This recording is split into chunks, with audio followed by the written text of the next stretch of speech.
अच्छा दिखाई दे रहा था वही हुआ।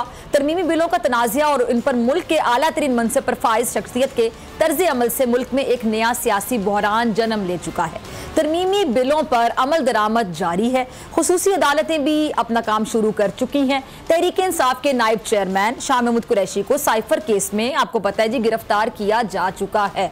और अब जो बिलों की कानूनी हैसियत है उस पर जाहिर बात है सवालात उठ रहे हैं। मुखालिफिन ये कहते हैं कि सदर ने अपनी पार्टी को बचाने के लिए ट्वीट का वार किया, लिहाजा अब वो उनसे मुस्ताफी होने का सीधा सीधा मुतालिबा कर रहे हैं। अब ये बहस चल रही थी कि जी आज सदर आरिफ अलवी ने एक और सरप्राइज दे डाला है।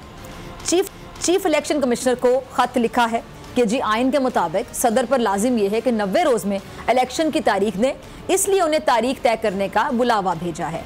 अब ना जाने चीफ इलेक्शन कमिश्नर साहब कब जाएंगे, क्या कहेंगे, क्योंकि इलेक्शन कमीशन चंद रोज़ पहले ये साफ कह चुका है, आपको याद होगा कि जी नई मरदमशुमारी के बाद जो इंतखाबात हैं वो 90 रोज़ में नामुमकिन है और हल्का बंदियों का काम 14 दिसंबर तक होने का इम्कान है। यानी आइनी हद से 1 महीना आगे हल्का बंदियाँ ख़त्म होंगी और इलेक्शन फिर कब होंगे, ये पहले ही $1 मिलियन क्वेश्चन मेरे ख्याल से बना हुआ है। अब एक और अहम पेशरफ तोशाखाना केस में सुप्रीम कोर्ट के रिमार्क्स हैं जी, जिनके मुताबिक ट्रायल कोर्ट ने फैसले में गलतियाँ की हैं और अगर हाई कोर्ट में कुछ ना हुआ तो जुमेरात को दोपहर 1 बजे सुप्रीम कोर्ट फैसला कर देगी। तोशाखाना केस में चेयरमैन PTI को 3 साल कैद और जो 5 साल सियासी नाअहली का सामना है। अब हालात किस समत में जाते हैं, किस डायरेक्शन में जाते हैं। अगर आपको ये वीडियो पसंद आई तो सब्सक्राइब करें और बेल आइकन पर क्लिक करें।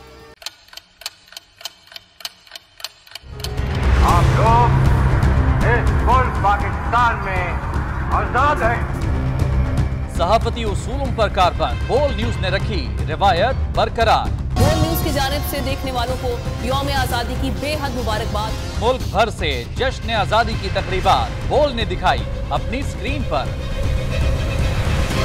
पाकिस्तान के 76वें यौम आजादी का जश्न बोल ने सुनाई पाकिस्तान जिंदाबाद के नारों की गूंज। बोल की सबसे बड़ी ट्रांसमिशन में पाकिस्तान का नाम रोशन करने वालों ने दिए कौम को पैगामात। बेपनाह मुश्किलात का सामना करके इस मुल्क को हासिल किया। आज़ाद कौमों को बहुत सी कुर्बानियाँ देनी पड़ती हैं। 76 वालियों में आज़ादी का दिन जोश खरोश के साथ मना, क्योंकि जिंदाबाद पाकिस्तान ये है बोल की पहचान। सब्सक्राइब करें और बेल दबाएं ताकि कोई खबर रह न जाए।